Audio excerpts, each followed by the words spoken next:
الحمدللہ رب العالمین والصلاة والسلام علی سید المرسلین اما بعد فاعوذ باللہ من الشیطان الرجیم بسم اللہ الرحمن الرحیم الصلاة والسلام علیک یا رسول اللہ وعلی آلک واصحابک یا حبیب اللہ الصلاة والسلام علیک یا نبی اللہ وعلی آلک واصحابک یا نور اللہ۔ میرے پیارے اسلامی بھائیوں، یاد رہے کہ دنیا سے جانے والوں کو یاد رکھنا چاہیے۔ آہستہ آہستہ یہ رسم بھی ختم ہوتی جا رہی ہے، بات بھی کم ہوتی جا رہی ہے۔ آپ دیکھیں کہ کتنے لوگ ہیں جن کے ماں باپ چلے گئے ہیں اور وہ سوچیں کہ وہ کتنا انہیں یاد کرتے ہیں، اور جب یہ بے رخی یہ دنیا دیکھتے ہیں، یہ نئے رنگی یہ دنیا دیکھتے ہیں، لوگوں کا بھول جانا دیکھتے ہیں، تو مزید دل پر ایک چوٹ لگتی ہے کہ یار جب میں چلا جاؤں گا، جب ہم چلے جائیں گے، تھوڑے دن تک، تھوڑے مہینوں تک، ہو سکتا ہے ایک آدھ سال تک کوئی یاد کرے گا، اس کے بعد کسی کا کچھ رکتا نہیں ہے، دنیا چلتی رہتی ہے۔ وہ کہتے نا، ایک قبر پر ایک کتبہ لگا ہوا تھا، مجھے لگتا تھا میں اہم تھا اور یہی میرا وہم تھا۔ ہمیں لگتا ہے میں بہت اہم آدمی ہوں، میرے جانے سے بڑا فرق پڑ جائے گا، میں نہیں ہوں گا تو بہت لوگوں کو امپیکٹ کریٹ ہوگا۔ یہ بھول ہے ہماری۔ دنیا پہلے سے چل رہی ہے اور اب بھی چلتی رہے گی۔ اب تو اور بے رخی ہو گئی ہے۔ پہلے چلے لوگ ماں باپ کو، مرنے والوں کو بہت یاد کرتے تھے، جیسے جیسے دن گزرتے جا رہے ہیں لوگوں کے بس صرف گھر والے، چونکہ وہ بہت کلوز ہوتے ہیں، ان کو شاید یاد زیادہ رہتا ہے، باقی دوست احباب دنیا والے تھوڑے عرصے کے بعد سب کی اپنی زندگی ہے، سب کا اپنا معمول ہے، اور یہ ہم سب کو احساس دلاتا ہے کہ میں اور آپ بھی جائیں گے اور پھر شاید دنیا میں یاد کرنے والا کوئی نہیں ہوگا۔ لیکن ہم کچھ ایسا کر کے کیوں نہ جائیں کہ کوئی یاد کرے یا نہ کرے، کوئی ثواب پہنچائے یا نہ پہنچائے، میں خود ایسا کر کے جاؤں کہ مرنے کے بعد قیامت تک مجھے خود ہی قبر میں ثواب ملتا رہے۔ اصل عقل مندی یہ ہے، جو دوسروں کے آسرے پہ جیتے ہیں نا کہ میرے مرنے کے بعد بچے ایصال ثواب کریں گے تو دوست کریں گے۔ بھائی میں خود اپنی فکر خود نہیں کر رہا تو میرے مرنے کے بعد کون میری فکر کرے گا؟ ہم سب کی عمر سے چھوٹے لوگ دنیا سے جا چکے ہیں۔ کبھی قبرستان جا کر چیک کر لینا، آپ کو چھوٹی سی قبر بھی ملے گی۔ وہ چھوٹی قبر کیوں ہوتی ہے؟ وہ چھوٹا بچہ ہوتا ہے جو دنیا سے چلا گیا ہے۔ جوانوں کی قبر بھی ملے گی، بوڑھوں کی قبر بھی ملے گی۔ ہر ایج کا بندہ آپ کے جاننے والوں میں سے دنیا سے گیا ہوگا، مگر ہم ہیں کہ غفلت کا پردہ ہٹتا ہی نہیں ہے، خیال آتا ہی نہیں ہے کہ مجھے بھی مرنا ہے۔ شعر سارے بولتے ہیں کہ آگاہ اپنی موت سے کوئی بشر نہیں، سامان 100 برس کا ہے پل کی خبر نہیں، مگر ادراک نہیں ہے، زندگی کے معمولات میں فرق کوئی نہیں پڑتا۔ بندہ کہے نا یار کہ مجھے موت کی فکر ہو گئی ہے، اب میں تیاری کروں گا موت کی، مگر زبانی خرچ تو سارے ہی کرتے ہیں۔ کسی کی میت پہ جائیں تو ایسی بڑی بڑی باتیں لوگ کرتے ہیں، بھائی اللہ کی مرضی تھی، ہر کسی کو جانا ہے، اپنے کرنی کا پھل بھگتنا ہے۔ لیکن جو یہ کہہ رہا ہے، کیا وہ اپنے آپ سے بھی کہتا ہے کہ تجھے بھی جانا ہے؟ تو نے تیاری کر لی جانے کی؟ آج بھی تو جا سکتا ہے۔ اے میرے پیارے اسلامی بھائی، آج میں چاہوں گا، یہ موضوع بھی لوگوں کو پسند نہیں آتا، مجھے اندازہ ہے، یار کوئی تھوڑی سی اچھی اچھی باتیں کرو، ہم نعرے لگائیں، ہم جھومیں۔ اس موضوع پر زیادہ بات کرنا بھی لوگوں کو پسند نہیں ہے۔ عجیب کہانی ہے، ایسی حقیقت ہے موت، ایسی ریئلٹی ہے موت کہ جس سے انکار نہیں۔ دیکھیں ہمارے بہت سارے مذاہب سے اختلاف ہے، کچھ مذاہب ہیں جو نبی پاک کا معاذ اللہ انکار کرتے ہیں، کچھ قرآن کو نہیں مانتے، کچھ ایسے لوگ ہیں جو اللہ کو ہی نہیں مانتے ہیں۔ کتنے اختلاف ہیں لوگوں میں، دنیا بھر میں الگ الگ قسم کے ریلیجن ہیں، دہریت والے لوگ ہیں، کمیونسٹ لوگ ہیں، عجیب عجیب لوگ ہیں جن کا آپس میں ہمارا بڑا اختلاف ہے۔ معاذ اللہ کچھ لوگ ہمارے نبی کو آخری نبی نہیں مانتے، لیکن ایک حقیقت ایسی ہے جو دنیا کا ہر مذہب مانتا ہے، دنیا کی ہر قوم مانتی ہے، دنیا کا ہر بندہ، عقل مند ہو یا بے وقوف ہو، جناب پڑھا لکھا ہو یا جاہل ہو، مرد ہو یا عورت ہو، پاکستانی ہو یا امریکی ہو، all around the world everybody must acknowledge that۔ وہ کیا ہے؟ وہ سب مانتے ہیں کہ موت آ کر رہے گی۔ کسی کا اختلاف نہیں ہے، کوئی مذہب، کوئی آپ کو دنیا کی قوم ایسی نہیں ملے گی جو کہے نہیں جناب ہمارا ہم نہیں مانتے موت آئے گی. ایوری بڈی، ہر بندہ مانتا ہے. کتنی کمال کی ریئلٹی ہے. اچھا سارے لوگ یہ بھی مانتے کہ پتہ نہیں کب آئے گی. ایک تو ہونا کہ بھائی کچھ لوگ کہتے ہیں ہاں موت آئے گی مگر ہم کو پتا ہے. نوبڈی نوز، کسی کو بھی نہیں پتا کب آئے گی. یہ پتا ہے آئے گی اور بچ کوئی نہیں سکتا. یہ ایسی ریئلٹی ہے مگر پھر بھی اس پر بات کرنے کے لیے کوئی تیار نہیں ہے. ذرا چار دوست مل کر موت پہ بات کرے کہ یار کوئی اور بات کرو یار. کمال ہے آپ نے اور میں نے 1 مہینے بعد لاہور جانا ہو، 2 مہینے بعد یورپ جانا ہو، کسی کو بھی جانا ہو، وہ ابھی سے باتیں شروع کر دیتے ہیں. یار کیسے جائیں گے، فلائٹ کیسی ہوگی، ٹرین کا ٹکٹ ملے گا کہ نہیں، وہاں جہاز، وہاں کرنسی کون سی چلے گی. اچھا صرف نیت کی ہے اور باتیں شروع، ڈسکشن شروع، مشورے شروع. جب تک جائیں گے نہیں روز باتیں کریں گے. ادھر جانا نہیں جانا پتہ نہیں ہے مگر تم روز بات کر رہے ہو. جدھر جانا کنفرم ہے اور کب جانا یہ بھی نہیں پتا. آج بھی جا سکتے ہو، اس کے لیے کوئی بات نہیں کرے گا، اس کے لیے کوئی ڈسکشن نہیں، اس کے لیے کوئی تیاری نہیں. سوچئے. چلے آپ کہتے ہیں یار یہ دعوت اسلامی والے موت پر بہت بات کرتے ہیں، آخرت پر بہت بات کرتے ہیں، بہت ڈراتے ہیں. چلو بھائی ہم اور آپ موت پر بات نہیں کرتے. ہم بات نہیں کریں گے تو کیا مرنے سے بچ جائیں گے؟ اس حقیقت سے نکل جائیں گے. آنکھیں بند کرنے سے مصیبت جاتی نہیں، فیس تو کرنا ہی پڑے گا. تو آج انشاءاللہ مختصر سے وقت میں ہم سب کی زندگی کی سب سے بڑی جو حقیقت ہے نا وہ ہے موت. آج اس پر کچھ بات کرتے ہیں. اللہ کرے کہ آج کا بیان ہم سب کے دلوں سے غفلت کا پردہ ہٹائے اور ہم اپنی موت کی تیاری کرنے کی کوشش میں لگ جائیں.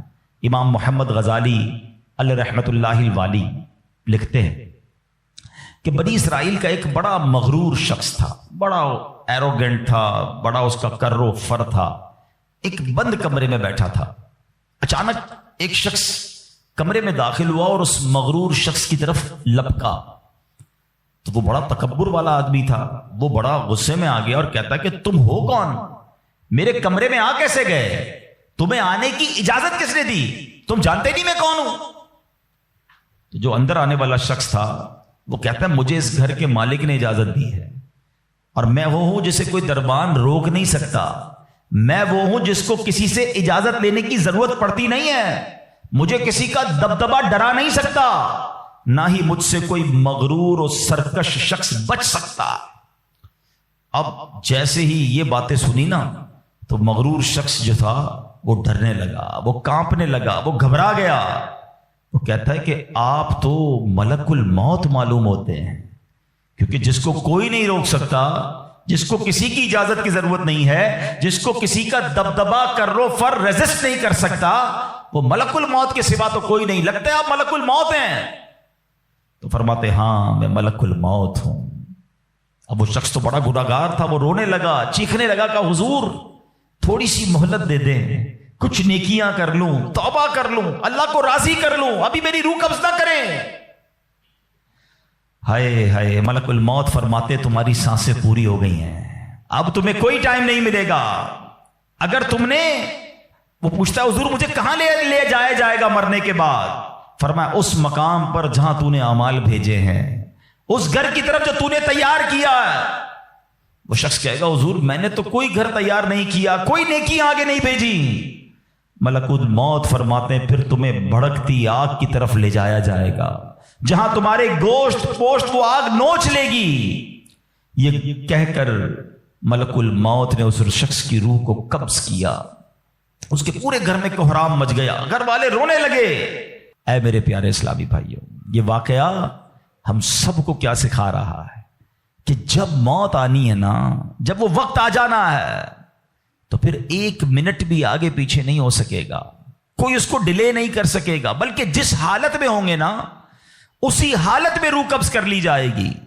ہماری موت کا وقت لکھا ہے، مقام بھی لکھا ہے، یہ چینج نہیں ہو سکتا. اگر موت سمندر میں لکھی ہے تو $2.5 لاکھ دے کر بھی بندہ وہاں پہنچتا ہے جہاں موت لکھی ہے.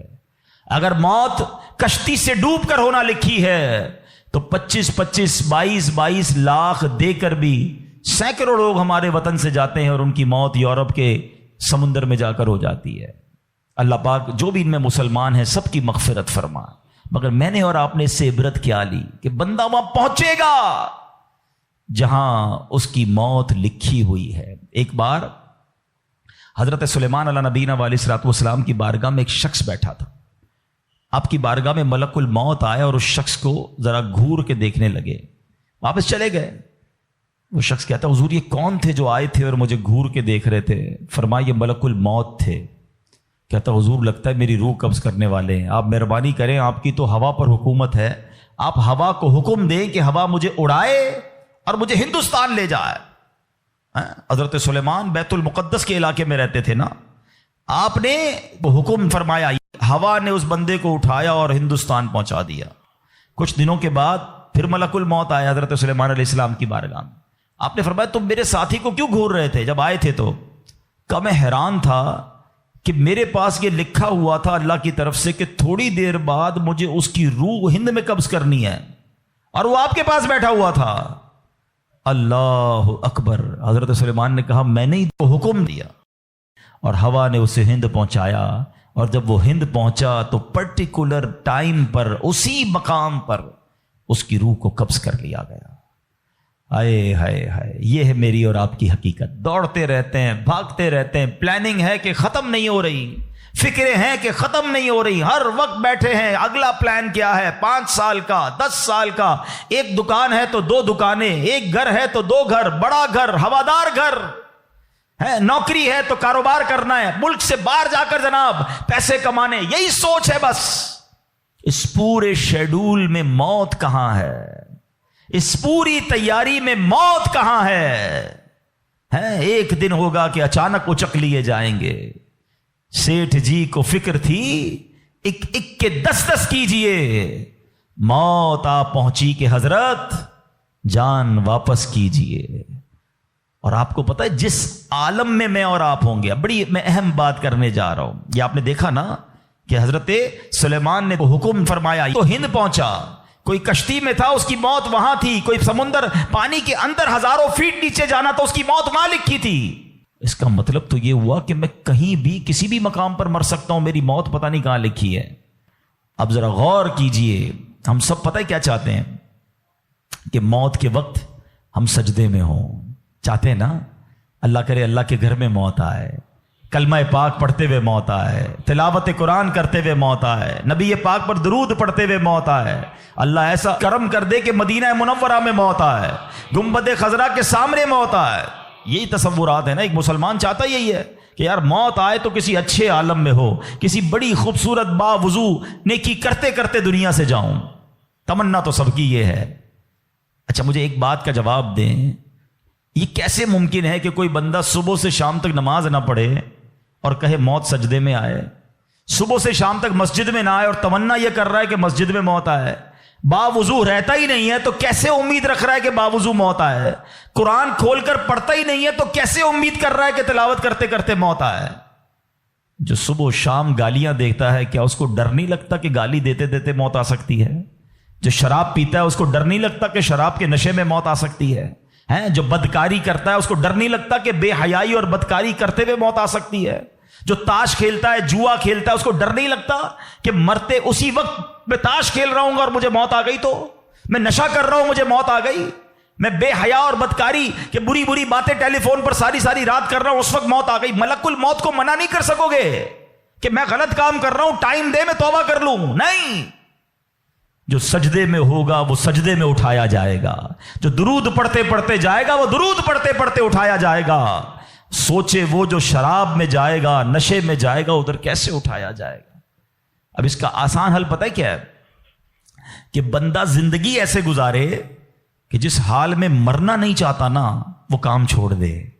عقل بندی یہ ہے کہ اپنے دن کا شیڈیول ایسا بنائے کہ میں وہ کام ہی نہ کروں جس میں مرنا نہیں چاہتا، ورنہ میں روک نہیں سکوں گا موت کو۔ آپ چاہتے ہیں اچھی موت ہو؟ میں بتاتا ہوں کس کی اچھی موت آ سکتی ہے۔ جو ماشاءاللہ 5 ٹائم پابندی سے نماز پڑھتا ہے، جو روزانہ تلاوت قرآن کرتا ہے، جو بار بار تسبیح نکال کر تسبیح بھی پڑھتا ہے، درود بھی پڑھتا ہے، جو دکان پر بھی جاتا ہے تو نماز کا ٹائم ہو تو نماز کے لیے کھڑا ہو جاتا ہے، جو حلال روزی کماتا ہے، جو گناہوں سے اپنے آپ کو بچاتا ہے، ارے اس کی تو 24 گھنٹے میں کبھی بھی موت آنی ہے، سبحان اللہ۔ وہ رات کو سوتا ہے تو باوضو سوتا ہے، اس نیت سے سوتا ہے کہ فجر میں اٹھنا ہے، رات کو بھی جائے گا تو انشاءاللہ شہید کا مرتبہ پائے گا، دن میں کسی وقت موت آئے گی تو کوئی اچھا ہی کام کر رہا ہوگا نا۔ اب آپ سوچ لیں کس عالم میں مرنا ہے۔ اچھا ایک اور دل پر چوٹ کرنے والا جملہ سن لو، کون کون چاہتا ہے مرتے وقت زبان پر کلمہ طیبہ جاری ہو؟ ہائے ہائے، فضیلت پتہ ہے کیسی ہے؟ حدیث پاک میں آتا ہے جس کی زبان پر، حدیث کا مضمون ہے، آخری کلمہ لا الہ الا اللہ ہوگا، دخل الجنہ، وہ جنت میں داخل ہو جائے گا۔ ہم ہر مسلمان چاہتا ہے، ٹھیک ہے؟ آپ سب نے ہاتھ اٹھایا کہ آپ سب چاہتے ہیں مرتے وقت کلمہ پاک زبان پر ہو۔ اب ہاتھ نہیں اٹھانا، آپ سے پوچھ رہا ہوں، اپنے آپ سے ہی پوچھ رہا ہوں، آج پورے دن میں کتنی بار کلمہ پڑھا ہے؟ اس پورے ہفتے میں کتنی بار کلمہ پڑھا ہے؟ عجب کہانی ہے ہماری، یقین کریں عجب کہانی ہے۔ مرتے وقت سب کو کلمہ چاہیے، زندگی میں کلمہ پڑھنے کا ٹائم نہیں ہے۔ اللہ اکبر۔ سکرات کو جانتے ہو کیسا ہوگا؟ زبانیں سخت ہو جائیں گی، بندہ اتنی تکلیف میں ہوگا کہ کوئی لفظ ہی نہیں نکلتا منہ سے۔ ہمارا تو بخار میں لفظ نہیں نکلتا، سکرات کی کیا بات کروں میں۔ جس وقت زبانیں بھاری ہوں گی کلمہ کیسے ادا ہوگا جب تم نے زبان کو عادی نہیں بنایا؟ ہاں، ایک بزرگ کا بڑا پیارا کال میں نے سنا تھا، وہ فرماتے ہیں اپنی زبان کو کلمے کا عادی بناؤ، جس وقت سکرات کا عالم ہوگا زبان بھاری ہوگی اس وقت بھی کلمہ جاری ہو جائے گا۔ مبارک ہونے جو روز کلمہ پاک، کم از کم ایک تسبیح تو پڑھ لیا کرے یار۔ 100 بار کلمہ پڑھنے میں دیری کتنی لگتی ہے؟ کلمہ پاک اچھا افضل الذکر، حدیث پاک میں کہا گیا سب سے بہترین ذکر جو ہے وہ لا الہ الا اللہ ہے۔ کتنا کرتے ہیں ہم؟ سوچے نا، ہم اب اپنے آپ کو کتنا دور رکھے ہوئے ہیں اپنی موت کی تیاری سے، اپنی آخرت کی تیاری سے، اپنی قبر کو روشن کرنے کی تیاری سے۔ نہ کریں میرے پیارے اسلامی بھائیوں ایسا۔ صرف دنیا نہیں ہے، ہم اس دنیا میں آئے ہیں نا، قرآن کہتا ہے، سورہ ملک پڑھتے رہتے ہو نا، قرآن میں رب کیا فرماتا ہے؟ الذی خلق الموت والحیات لیبلوکم ایکم احسن عملا۔ اللہ اکبر۔ اس میں کیا فرمایا رب نے؟ جس نے موت اور زندگی پیدا کی کہ تمہاری جانچ ہو کہ تم میں کس کا کام زیادہ اچھا ہے۔ میں اور آپ جو آئے نا دنیا میں، واٹ از دا ریزن؟ موت اور زندگی کو پیدا کرنے کا مقصد یہ ہے کہ چیک کیا جائے کون اچھے کام کر کے آتا ہے۔ یعنی آسان لفظوں میں ہم سب کو امتحان کے لیے بھیجا گیا ہے۔ ہم اس دنیا میں آئے ہیں، ہمارا ٹیسٹ ہو رہا ہے۔ آپ کہیں یار اتنا بڑا ٹیسٹ؟ ہاں، یہ 50 60 70 سال کا ٹیسٹ ہے، اور اس کے بعد جو اچھے اعمال لے کر جائے گا، 3-4 گھنٹے کے امتحان کے بعد ایک کلاس آگے بڑھتے ہو نا، ایک آپ کا درجہ آگے بڑھتا ہے۔ تھوڑا ٹیسٹ بڑا ہے مگر انعام ایسا ہے کہ جنت میں داخل ہو گئے تو پھر کبھی نکالے نہیں جائیں گے۔ ہاں، قرآن کہتا ہے ہم فیہا خالدون، ہمیشہ ہمیشہ جنت میں رہیں گے۔ اگر جنت میں جانا ہے تو یہ ٹیسٹ پاس کرنا ہے۔ یاد رکھیے، صحابی رسول حضرت طارق محاربی رضی اللہ تعالیٰ فرماتے ہیں، اللہ پاک کے آخری نبی صلی اللہ تعالی علیہ وسلم نے مجھے نصیحت کرتے ہوئے فرمایا، یا طارق استعد للموت قبل الموت، اے طارق مرنے سے پہلے موت کی تیاری کر لو۔ ہاں، یہ نبی پاک نے فرمایا۔ اچھا، میں ایک سوال کرنا چاہتا ہوں، اگر میں آج آپ سے ایک سوال کروں کہ ہم میں سے کسی کو پتہ چل جائے کہ کل کا دن آپ کی زندگی کا آخری دن ہے اور کل رات آپ دنیا سے چلے جائیں گے، ایک دن ہے آپ کے پاس، ایک مسلمان اس ایک دن کو کیسے گزارے گا؟ سچ بتائیے، کیا وہ کل دکان پہ جا کے کاروبار کرے گا؟ کیا وہ کل جا کے پیسے ڈبل کرنے کی کوشش کرے گا؟ کیا وہ کل جا کے فرنیچر مارکیٹ میں فرنیچر بنوائے گا؟ یا کل جا کے معاذ اللہ دوستوں کے ساتھ فلم دیکھنے گیا چاہے گا چلو یار آخری دن ہے ذرا موج مزے کر لوں؟ یہ کیا کرے گا؟ اگر عقل مند مسلمان ہوا تو ایک دن ہے تو مسجد میں گزارے گا، تلاوت میں گزارے گا، توبہ میں گزارے گا، ذکر و اذکار میں گزارے گا، ہیں اللہ پاک سے معافی میں گزارے گا، کیونکہ آخری دن ہے۔ یہی کرو گے نا اگر پتہ چل جائے۔ مجھے بتاؤ کیا ہمیں پتا ہے ہمارا آخری دن ہے کہ نہیں ہے؟ ہمیں تو کل کی بات چھوڑے آج رات کا نہیں پتا ہے، تو پھر کیوں تیاری نہیں کر رہے؟ پتا چل جائے تو تیاری کریں گے۔ میں تو پہلے ہی بتا رہا ہوں آپ کو، آپ میں سے کتنے لوگ بیٹھے جن کو پتا ہے کل صبح تک زندہ رہیں گے؟ مجھے بھی نہیں پتا، آپ کو بھی نہیں پتا۔ جب پتہ ہی نہیں ہے تو پھر کیوں تیاری نہیں کر رہے؟ پھر کیوں توبہ نہیں کر رہے؟ پھر کیوں حرام کی طرف ہم جاتے ہیں؟ خدا را یاد رکھیے میرے پیارے اسلامی بھائیوں، قبر میں جا کر اتنا پچھتاوا ہوگا گناہ گار کو، بلکہ روایتوں میں آتا ہے پیارے آقا علیہ الصلوۃ والسلام نے فرمایا، جس کا مضمون ہے مرنے کے بعد نیک بھی پچھتائے گا، گناہ گار بھی پچھتائے گا۔ عرض کی حضور گناہ گار پچھتائے گا، یہ تو سمجھ آتا ہے، نیک کیوں پچھتائے گا؟ فرمایا گناہ گار تو گناہ کی وجہ سے پچھتائے گا، حدیث کا خلاصہ ہے۔ فرمایا نیک اس لیے پچھتائے گا جب وہ آخرت میں نیکیوں کا اجر دیکھے گا نا، تو وہ کہے گا کاش میں اور نیکیاں کر لیتا، وہ جو فضول ٹائم ضائع کیا تھا اس میں اور اللہ کا ذکر کرتا، اور نوافل پڑھتا، اور عبادت کرتا۔ تو یقین جانیے میرے پیارے اسلامی بھائیوں، یہ زندگی، یہ جو ہماری سانسیں چل رہی ہیں نا، ابھی چانس ہے ہمارے پاس، جتنی نیکیاں کرنی ہے کر لیں۔ جس دن سانس بند ہوئی نا، اس دن عمل نہیں ہوگا، اس دن جزا ملے گی۔ آج دار العمل ہے، today is the time of action and tomorrow is the time of accountability. اس دن صرف جزا ہوگی، یا تو آپ کو اللہ نہ کرے گناہوں کی وجہ سے کسی کو سزا ملے گی، یا نیکیوں کا اجر ملے گا۔ آج وقت ہے نیکیاں کرنے کا۔ قبر میں اتارے جانے کے بعد کوئی چانس نہیں ہوگا۔ اچھا آپ کو پتا ہے جب قبر میں بندہ جاتا ہے، کسی کا بھی انتقال ہوتا ہے، تو گھر والے کیا کہتے ہیں، خاندان والے کیا کہتے ہیں؟ میت نے پیچھے کیا چھوڑا ہے؟ آپ کو پتا ہے فرشتے کیا کہتے ہیں؟ میت نے آگے کیا بھیجا ہے۔ اصل یہ بات سمجھ لیجئے گا، ہم نے آگے کیا بھیجا ہے۔ خوش نصیب ہیں وہ لوگ جو آگے بھیج کر تیاری کر رہے ہیں۔ وہ ایک واقعہ کئی بار بیانات میں آپ نے سنا ہوگا کہ ایک بادشاہ تھا، اور اس نے اپنی سلطنت میں ایک بڑا عجیب سا مقابلہ کروایا۔ بادشاہ آدمی تھا، جو اس کے دماغ میں، اس نے کہا ذرا چیک کرو میری سلطنت میں سب سے بڑا بے وقوف کون ہے۔ سارے بے وقوفوں کو جمع کیا گیا، بے وقوفوں کا ٹیسٹ لیا گیا، وزیروں نے ایک بندے کو سلیکٹ کیا کہ بادشاہ سلامت یہ بندہ سب سے بڑا بے وقوف، سب سے بڑا بے وقوف کا چیک کر لیا، بادشاہ سلامت نے اپنی سونے کی ہیرے کی مالا اتاری اور اس کو پہنائی کا تمہارا یہ انعام۔ وہ بے وقوف گھر چلا گیا خوشی خوشی۔ تھوڑے دنوں بعد اس بے وقوف کو پتا چلا کہ بادشاہ سلامت بہت بیمار ہے۔ تو جو بے وقوف آدمی تھا وہ کہتا ہے اچھا بادشاہ بیمار ہے، چلو چلتے ہیں بادشاہ سے مل کے آتے ہیں۔ بادشاہ سلامت کے پاس گیا، واقعی بہت بیمار تھا۔ کہا بادشاہ سلامت خیر تو ہے، کیا ہو گیا آپ کو؟ بادشاہ کہتا ہے بس اب تو لگتا ہے زندگی اینڈ پر ہے، اب کہیں اور دوسری دنیا میں جانے کا وقت آ گیا۔ تھا تو بے وقوف نا۔ کہتا ہے آپ کہیں اور جا رہے ہیں؟ کہا میں یہ دنیا چھوڑ کر دوسری دنیا میں جا رہا ہوں۔ تو کہا اب میں دیکھ رہا ہوں آپ کا بہت بڑا گھر ہے، زبردست بیڈ رومز ہیں، آپ جدھر جا رہے ہیں ادھر گھر بنا لیا؟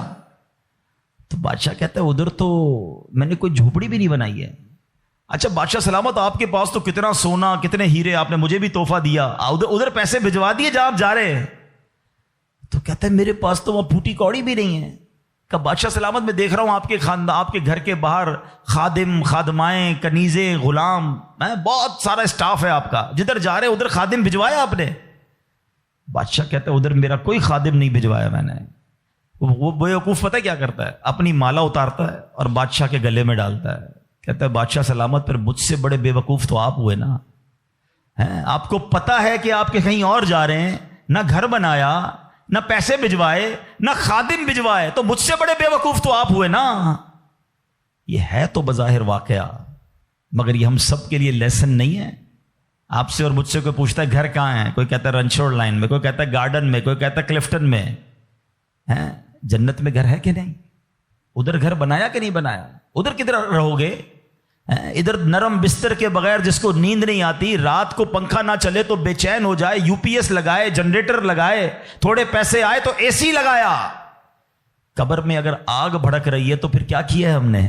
ادھر کتنا سوئیں گے اور ادھر کتنا سونا ہے پتہ ہے آپ کو؟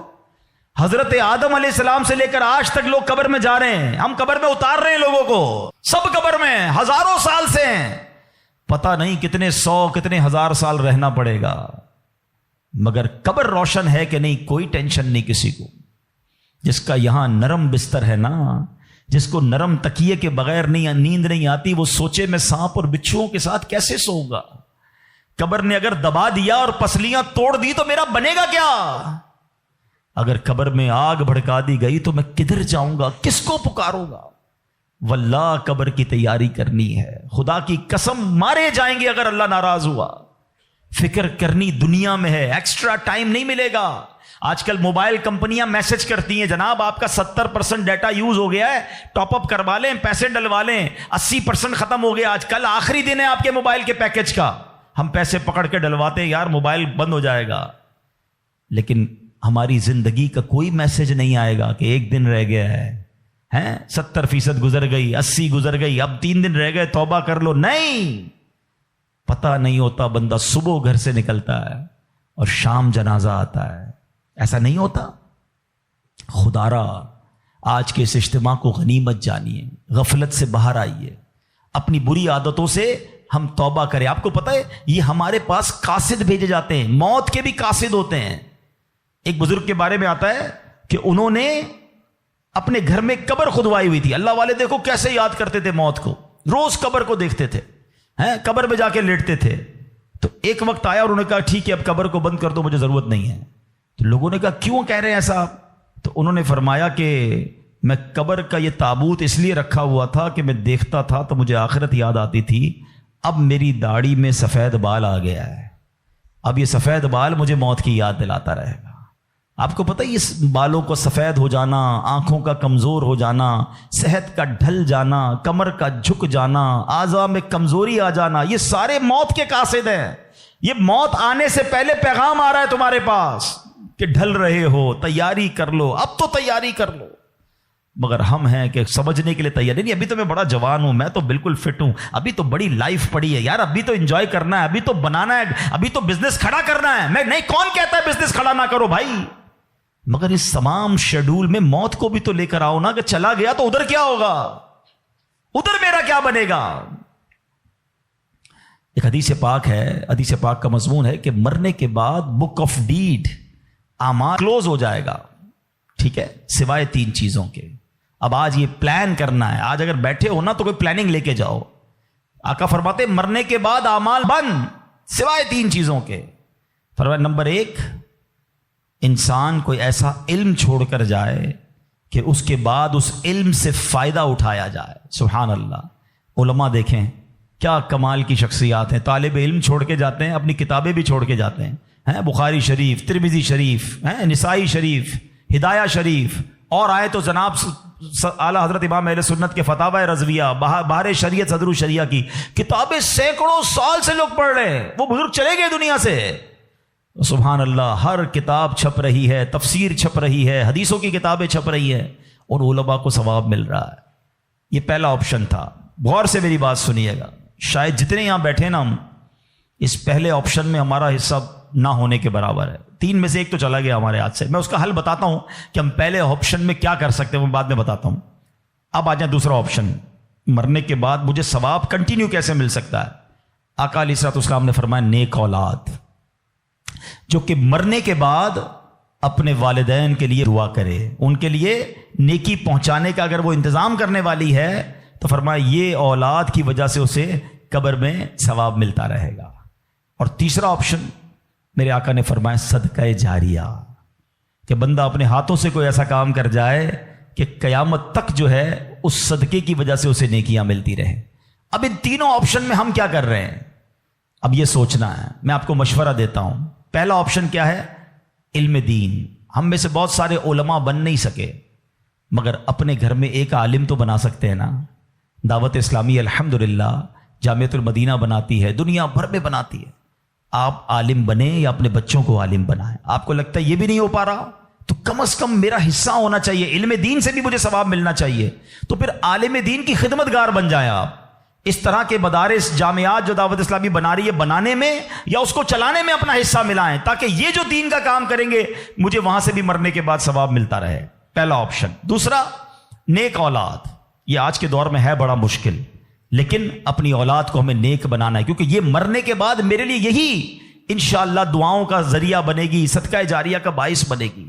تو دعوت اسلامی کے مدارس المدینہ ہیں، جامعۃ المدینہ ہیں، اس میں اپنے بچوں کو داخل کروائیں کہ بچہ حافظ بن گیا، عالم بن گیا تو انشاءاللہ مرنے کی بچیاں اپنے گھر کی اسلامی بہنوں کو عالمہ بنائیں، تو انشاءاللہ یہ ہمارے لیے صدقہ جاریہ کا باعث بن جائے گا۔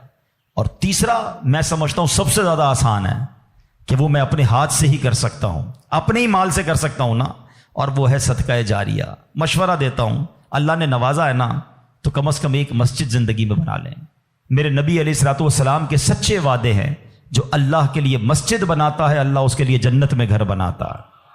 ہاں، یہ وہ صدقہ جاریہ ہے، بندہ چلا جائے دنیا سے ثواب ملتا رہے گا. اچھا، اگر پوری مسجد نہیں بنا سکتے، مسجد میں حصہ ملا دیں. دعوت اسلامی تو پوری دنیا میں بنا رہی ہے نا. تو یہ تینوں آپشن جو مرنے کے بعد کام آنے والے ہیں. اچھا، صرف مسجد نہیں، یتیم خانہ دعوت اسلامی بنا رہی ہے، شجر کاری پورے پاکستان میں کر رہے ہیں، کتنے نیکی کے کام دعوت اسلامی کر رہی ہے، صدقہ جاریہ. وہ کر جائیں تو انشاءاللہ مرنے کے بعد وہ ہمیں قبر میں ملتا رہے گا. تو بہرحال اللہ کرے کہ آج کے اس اجتماع میں اور آپ یہ سوچنے میں کامیاب ہو جائیں کہ مجھے مرنا ہے، اور مرنے کے بعد مجھے قبر میں پھنسنا نہیں ہے. میں کچھ ایسا کر کے جاؤں کہ قبر میں بھی خوشحال رہوں، ادھر بھی نبی پاک کے جلوے ہوں، ادھر بھی میری قبر جنت کا باغ بن جائے. تو اللہ کرے کہ ہم سب اس سوچ کے حامل بن جائیں کہ مجھے مرنا ہے اور پتہ نہیں کب مرنا ہے. تو جب بھی مرنا ہے انشاءاللہ کلمے کے ساتھ مرنا ہے، انشاءاللہ نیک اعمال کرتے کرتے مرنا ہے، اور انشاءاللہ ایمان سلامت لے کر جانا ہے. تو اس کے لیے زندگی اچھی گزارنی ہوگی. اگر میرا کوئی بھائی بے نمازی یہاں بیٹھا ہے، اگر میرا بھائی کوئی بری عادتوں میں گرفتار بیٹھا ہے، تو میری گزارش ہے کہ آج پکی سچی نیت کر لیں. دیکھیں یہ دنیا کے معاملات تو چلتے ہی رہیں گے، نماز قضا نہیں ہونی چاہیے. پکی سچی نیت کریں کہ آج کے بعد ہماری کوئی نماز قضا نہیں ہوگی، آج کے بعد حرام روزی کے قریب بھی نہیں جائیں گے، شراب اور نشے سے ہمیشہ دور رہیں گے، اور اپنی موت کی تیاری کرنے کی کوشش کریں گے. ہاں، دعوت اسلامی والوں سے وابستہ رہیے. الحمدللہ کمال کا ماحول ہے، بار بار آخرت یاد دلاتا ہے، بار بار موت یاد دلاتا ہے، تاکہ ہمیں یاد رہے، ہم بھول نہ جائیں اور اس کی تیاری میں مصروف رہیں. اللہ پاک ہم سب کو اپنی آخرت کی فکر کرنے اور صدقہ جاریہ والے کام کرنے کی توفیق عطا فرمائے. آمین بجاہ النبی الامین صلی اللہ تعالی علیہ وسلم. الحمدللہ رب العالمین والصلاة والسلام علی سید الانبیاء والمرسلین والصلاة والسلام علی خاتم النبیین. یا ارحم الراحمین یا ارحم الراحمین یا ارحم الراحمین، یا ربنا یا ربنا یا ربنا یا ربنا یا ربنا، یا اللہ یا رحمان یا رحیم. ہمارے صغیرہ کبیرہ گناہوں کو معاف فرما، ہمارے ماں باپ کی، نبی پاک علیہ الصلوۃ والسلام کی ساری امت کی بخشش فرما. اے کریم ہمیں نیک بنا دے، پرہیزگار بنا دے، سچا عاشق رسول بنا دے.